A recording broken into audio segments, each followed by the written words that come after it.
ಗೃಹಲಕ್ಷ್ಮಿಯ 24ನೇ ಕಂತು ಶೀಘ್ರವೇ ಬಿಡುಗಡೆ.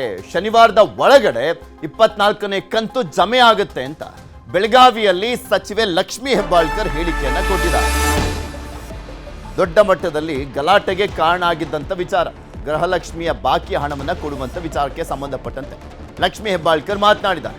24ನೇ ಕಂತು ಜಮೆ ಆಗುತ್ತೆ ಶನಿವಾರದ ಒಳಗಡೆ ಅಂತ ಹೇಳಿದ್ದಾರೆ. ಗೃಹಲಕ್ಷ್ಮಿ 2 ಕಂತು ಬಾಕಿ ಬಿಡುಗಡೆಗೆ ಬಿಜೆಪಿ ಆಗ್ರಹಿಸಿರುವಂತದ್ದು. ಸದನದಲ್ಲೂ ಈ ವಿಚಾರ ಪ್ರಸ್ತಾಪಿಸಿ ಕಿಡಿಕಾರಿದ್ರು ಬಿಜೆಪಿಯವರು. ಒಂದು ವಾರ ಕಾದು ನೋಡುವ ತಂತ್ರಕ್ಕೆ ಬಿಜೆಪಿ ಮೊರೆ ಹೋಗಿದೆ.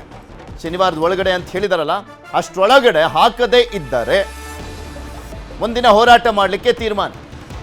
ಬಾಕಿ 2 ತಿಂಗಳ ಹಣದ ಬಗ್ಗೆ ಹೋರಾಟ, ಯಾವುದು ಫೆಬ್ರವರಿ ಮಾರ್ಚ್ ತಿಂಗಳ ಹಣದ ಬಗ್ಗೆ ಮತ್ತೆ ಹೋರಾಟ ಮಾಡಲಿಕ್ಕೆ ಅಂದ್ರೆ ಮುಂದಾಗ್ತಾ ಇರುವಂಥದ್ದು.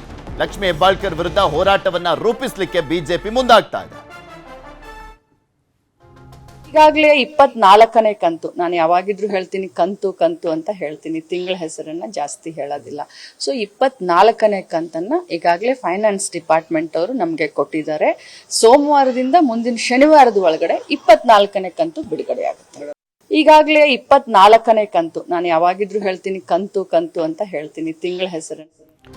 ಈ ಮುಂಚೆ ಎಲ್ಲ ಆಗಸ್ಟ್ ವರೆಗೂ ಕ್ಲಿಯರ್ ಆಗಿದೆ, ಇನ್ನೊಂದು 4 ತಿಂಗಳ ಕ್ಲಿಯರ್ ಮಾಡಬೇಕು ಅಂತ ಹೇಳ್ತಾ ಇದ್ರು. ನೋಡಿ, ಈಗ ಜಾಣ್ಮೆಯ ಉತ್ತರ ಲಕ್ಷ್ಮಿ ಹೆಬ್ಬಾಳ್ಕರ್ ಅವರು 24ನೇ ಕಂತು ಅಂತ ಹೇಳ್ತಾ ಇದಾರೆ. ಮಂತ್ ಹೇಳ್ಬಿಟ್ರೆ ಈಗ ಆಲ್ರೆಡಿ ಒಂದ್ಸಲಿ ತಗಲಾಕೊಂಡಿದ್ರಲ್ಲ ನೋಡಿ, ಫೆಬ್ರವರಿ ಮಾರ್ಚ್ನ ತಿಂಗಳ ಗೃಹಲಕ್ಷ್ಮಿ ಹಣವನ್ನೇ ರಿಲೀಸ್ ಮಾಡಿರಲಿಲ್ಲ ಅನ್ನುವಂಥದ್ದು ಗೊತ್ತೇ ಇರಲಿಲ್ಲ. 5,000 ಕೋಟಿ ಹತ್ತತ್ರ, ಅದು ಲಾಸ್ಟ್ ಇಯರ್ ಫೈನಾನ್ಷಿಯಲ್ ಇಯರ್ದು ಹಣ. ಅದನ್ನ ಇವಾಗ ಯಾವ ರೀತಿಯಾಗಿ ಬ್ಯಾಲೆನ್ಸ್ ಮಾಡ್ತಾರೆ ಅನ್ನುವಂಥದ್ದು ಕೂಡ ಅಷ್ಟೇ ಕುತೂಹಲ ಕೆಣ ಮಾಡಿಕೊಟ್ಟಿದೆ. ನೋಡ್ಬೇಕು ಏನೇನಾಗುತ್ತೆ ಈ ವಿಚಾರದಲ್ಲಿ ಅಂತ.